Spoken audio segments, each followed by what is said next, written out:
To start with, my sister-in-law, Zara, was an incredibly warm and generous person.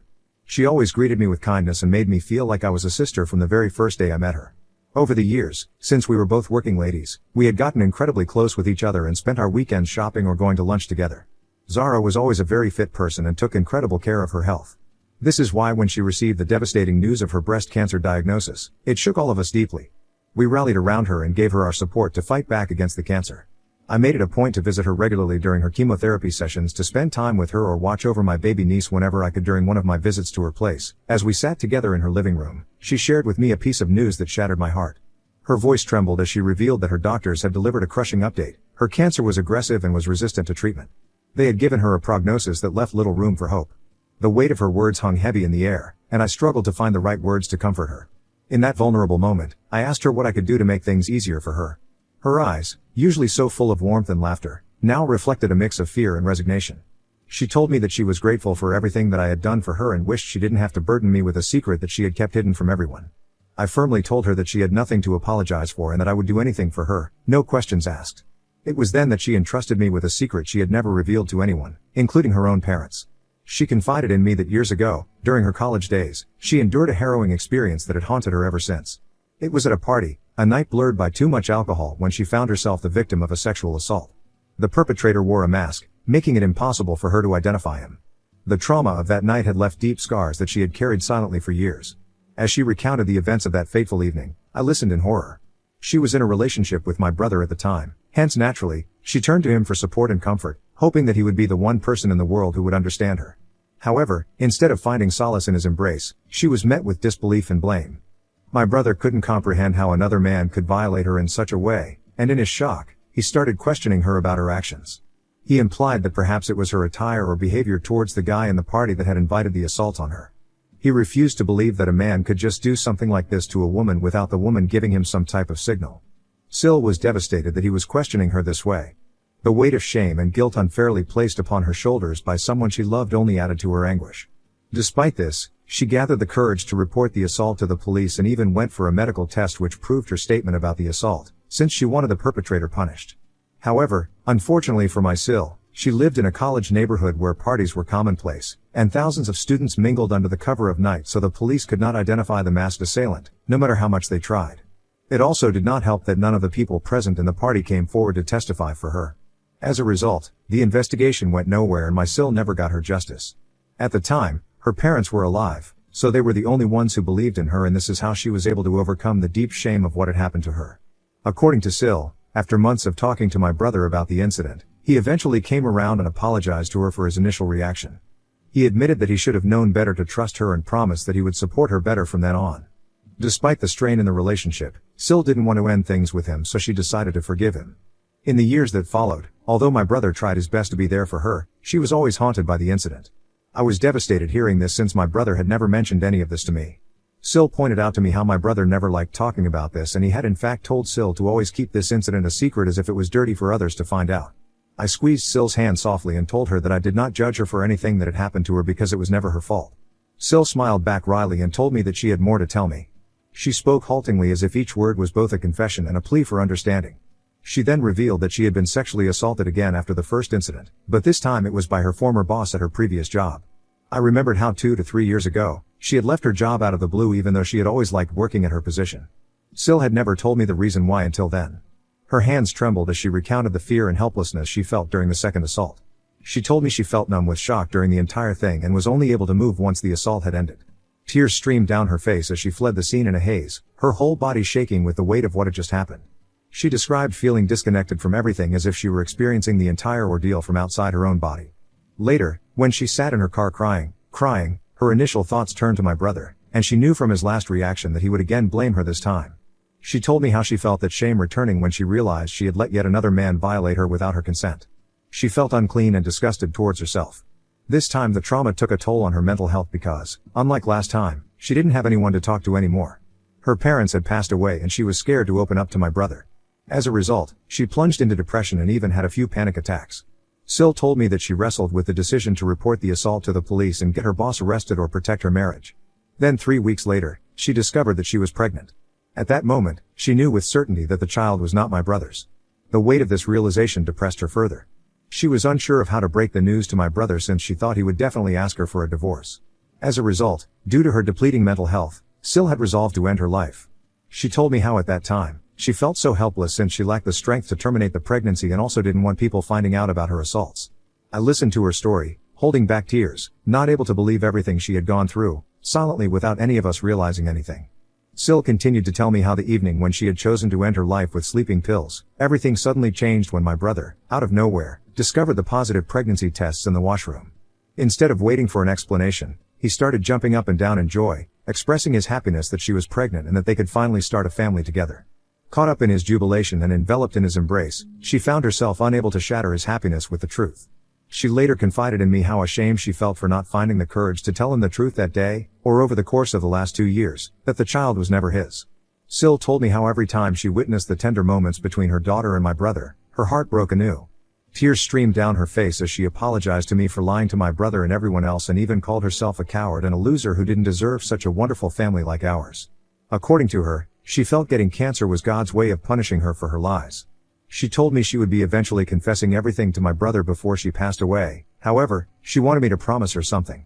It turns out that she wanted me to look after her daughter when she was gone. She held my hands as she begged me that, since she didn't have any family members left as both her parents and grandparents were long gone, I was her only hope who could potentially take care of her daughter if my brother didn't accept the child after finding out the entire truth. I was quite shaken after hearing everything and took some time to process everything. As a woman myself, I felt a deep sympathy for everything she had been through. I knew she was telling me the entire truth because she was dying and needed to get everything off her chest. Of course, I understood that she had lied to my brother all this time about being the father of the baby, but she was also clearly remorseful, and at this point, there was nothing I could do other than to assure her that I would raise my niece myself if I had to. She breathed a sigh of relief after I made my promise to her. Over the weeks, as SIL's illness progressed, I continued to visit her, holding on to her hope of survival even as the reality of her condition grew more stark. Through it all, she remained courageous as much as she could. In the end, she passed away peacefully in her sleep. Her absence has left a void, but her spirit continues to still inspire me to live this life with compassion and gratitude. She has taught me that even in the darkest moments, there can be moments of grace and beauty if only we have the strength to see them. She was more than a sister-in-law to me, she was my friend and a true confidant. After her passing, my brother shared with me the contents of a letter left behind by my sister-in-law, laying bare the painful truths she had confided in me earlier. It was a heartbreaking revelation for him to learn that the child he had embraced with such joy was not biologically his own. His grief and anger were palpable as he grappled with this new reality, compounded by the recent loss of his wife. In his sorrow, he could not bring himself to hold the baby any longer, instead informing our parents and me that he would be giving her up.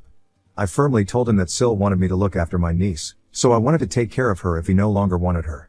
This is how I brought my niece into my home without any hesitation. I felt so sad for her since she had just lost her mother and with no other family left, her parents and grandparents long gone. I knew she needed a stable and loving environment at the time. Later, when we gathered for the reading of my sister-in-law's will, emotions were already high since everyone by then already knew that my niece didn't belong to my brother.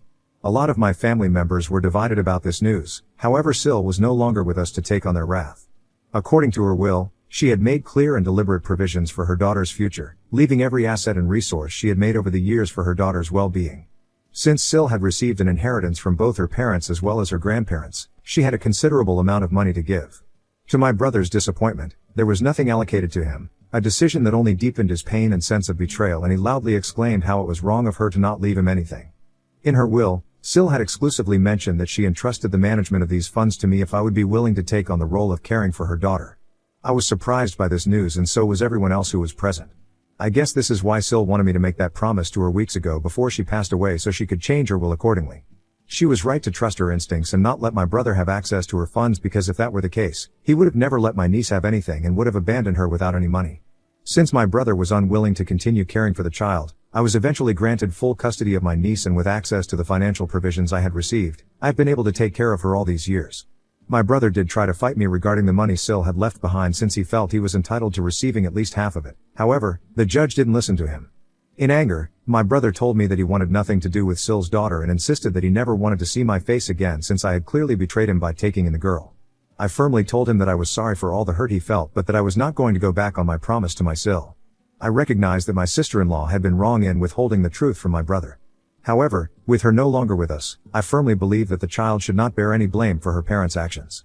This is why my focus has always been entirely on providing a loving and stable environment for my niece, shielding her from the complexities of the past.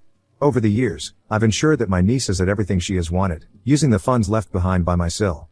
I have also bought her a home using the same which my niece will inherit fully when she comes of age. I've spared no effort in sending her to excellent schools and caring for her as if she were my own daughter. I have not been married and have dedicated my entire life to raising my niece. Despite my best efforts, my niece sometimes, understandably, has questions about her parents, particularly her dad. She misses my brother, but she also understands that under these circumstances, relationships cannot be forced.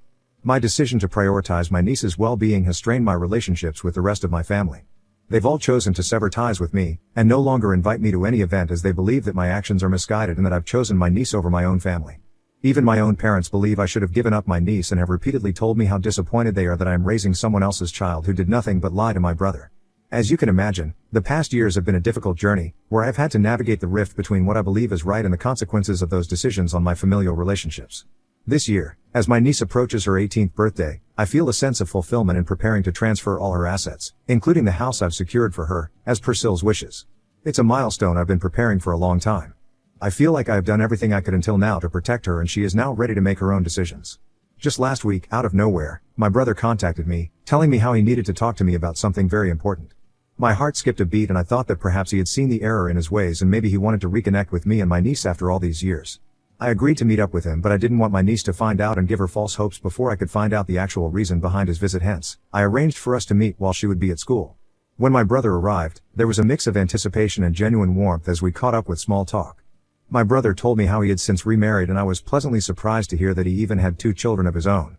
He showed me pictures of them and his boys looked like a splitting image of him. I was a little hurt that he had not even invited me to his wedding, but I also understood that he did what he had to do after the way SIL had betrayed him. During our conversation, I couldn't help but overflow with pride as I shared the achievements and progress my niece had made over the years. I told my brother how she would sometimes ask about him and was quite mature for her age, hoping that he would tell me that he wanted to meet with her perhaps. However, despite my eagerness to share these positive updates, he seemed least interested in my niece. He interrupted me, his tone shifting abruptly to one of seriousness, and told me that the reason he was in front of me was to not talk about my niece but to ask for ownership of my niece's house. I stared at him, wide-eyed, as he went on to explain how he and his family had recently lost their home and our parents had already loaned them a lot of money over the years so he could no longer go to them for any help. Since he knew that I had bought this house using SIL's money, he felt it was only right for me and my niece to let him have this house to accommodate his big family while we could move out to a much smaller place. I asked him what made him think that he could even ask us something like this. My brother went on to justify how in the past, he had done a lot for SIL, but according to him, that woman had turned out to be nothing but a leech. Now, I knew this wasn't true since SIL always had a job and paid for her own share of the house when she lived with my brother. Even when she underwent her chemo treatment, she paid for her expenses and also had health insurance. I pointed this out to my brother and told him that it was unfair of him to expect a house from all this when he did not even bother raising my niece after SIL passed away. However, this only pissed him off. He told me how as his sister, I should stop holding a candle for a dead woman who was long gone and instead help him and his family secure this house before my niece could turn 18. He urged me to see things from his perspective for once and how this place was his rightful property anyway. The weight of his words hung heavy in the air. As I processed his request, I couldn't help but wrestle with the implications of such a decision. The house represented not just a physical asset, but a symbol of security and stability carefully planned for my niece's future. To relinquish it no matter how much my brother needed it would mean compromising on promises made and jeopardizing the stability I had worked so hard to provide. My niece's well-being and future were paramount, and any decision regarding her assets needed to be made with her best interests at heart, regardless of the challenges and emotions involved. In that moment, I realized the gravity of the situation and the importance of standing firm in what I believed was right. I firmly told him that I couldn't support his request because he needed to take responsibility for his own family instead of relying on his deceased wife's assets. I continued to tell him how ashamed I was that he even thought this was an option and that he had relinquished all rights when he had given up custody of the daughter to me after SIL's death. My brother's face flushed red with anger at my response, but I continued before he could interrupt again. I expressed my disappointment that he had not been there for my niece throughout all these years.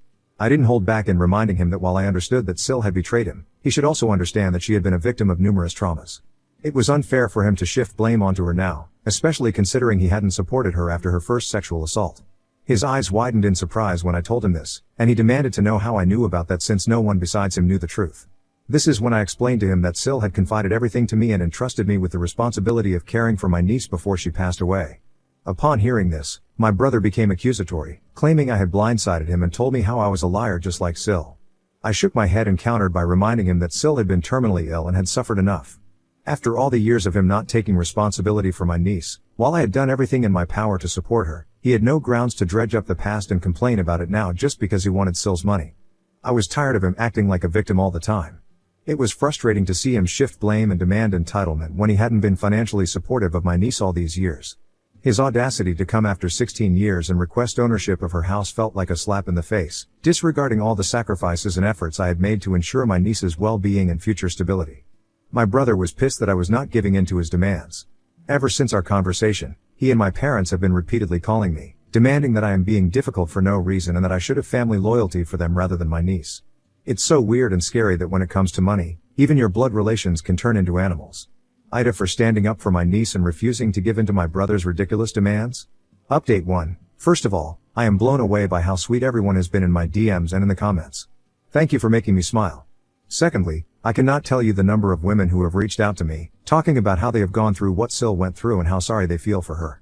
I wish I could give each and every one of you a big, tight hug and take away your pain. Sexual assault is the worst thing that can happen to a woman, and I wish someone could have helped SIL at the time. She was not a bad person and she didn't deserve to go through what she went through. It's sad that I even have to defend her, but just because you have never been sexually assaulted doesn't mean other people don't go through it. My SIL had fought back during the first assault, showing incredible courage despite the trauma. However, the second incident left her more shaken, and she was understandably frozen in fear, which is what happens, unfortunately, to most victims of sexual assault. I truly wish she had felt comfortable enough to open up to me sooner, because I would have supported her in every way possible. Knowing what she went through breaks my heart, and I only wish I could have been there for her during those dark times. Now coming on to some of you who are calling my SIL a cheater and not believing her story, I pray to God you never have to go through such a traumatic thing and then have people question you. If SIL had truly had an affair, she could have asked me to contact the man for custody after her death. Additionally, if there had been an affair, the man would likely not have stayed silent all these years. He would have definitely shown up for his daughter, especially knowing how much money SIL has left behind for her daughter. Also, if she had indeed had an affair, I'm certain she would have wanted her daughter to know her biological father as well and would have definitely told me. Until her last breath, SIL did everything she could to protect her daughter. Update 2. I sat down with my niece and explained to her that my brother had recently come to talk to me, and his main intention was to take possession of the house. I warned her to be cautious if he ever approached her. As I spoke, I could see the anger and hurt in her eyes. She had held on to hope for so many years, hoping that one day her father would reach out to her because he genuinely cared. But now, discovering that his contact was motivated by his own needs, she felt betrayed. I can't believe him, she told me, her voice trembling with emotion. After all this time, he only reached out when he needed something. She assured me that she wanted nothing to do with him. She told me how glad she was that her mother didn't leave him anything. She then gave me a hug and told me how grateful she was for everything I had done for her over the years. Her words were both heartbreaking and empowering to hear. It made me teary-eyed as I realized that, despite the pain of her father's actions, she was strong and determined to move forward without him. Update 3. After talking with my niece, I decided to send a detailed email to my parents and my brother to document everything and make my stance clear. In the email, I outlined our recent conversations and emphasized that they had no right to ask me to give my niece's home to my brother. I explained that this request amounted to financial fraud and made it clear that I would take legal action if my brother ever tried to visit me or my niece again to ask for the house for his family. I reminded my brother that he had forfeited all rights when he chose not to care for his daughter. I also shared the numerous hardships and struggles I had faced in raising my niece on my own, without any prior experience. I described the emotional, financial, and logistical challenges I had overcome to provide her with a stable and loving home. I further reminded him that he had never paid child support or even checked in on his daughter all these years. I pointed out that both he and my parents should feel nothing but shame for trying to take something that didn't belong to them. I emphasized that they had no right to suddenly step in and make demands after all this time, especially when they had contributed nothing to her upbringing and well-being. The email was long and heartfelt, a testament to the sacrifices I had made for my niece. I underscored my commitment that I would continue to protect her and honor SIL's wishes, no matter what. My message was firm and unequivocal. They had lost their right to be part of her life through their neglect and lack of support, and they had no place in her future now. I never received any reply after sending that email. However, my brother and my parents have not contacted me again, which is good enough for me. The silence speaks volumes, and I'm relieved to have some peace and to know they won't interfere with my niece's life any further. As for my niece, she is busy preparing for her prom and her upcoming birthday party. Watching her navigate these exciting moments fills me with immense pride. I am so proud of the woman she has become and can't wait to be there for her at every major milestone in her future. It already makes me emotional to think about how much she has grown up and how she looks so much like SIL now, especially her lips and eyebrows. I see SIL's strength and resilience in my niece every day. I just hope that she can be as brave as her mother no matter what she does.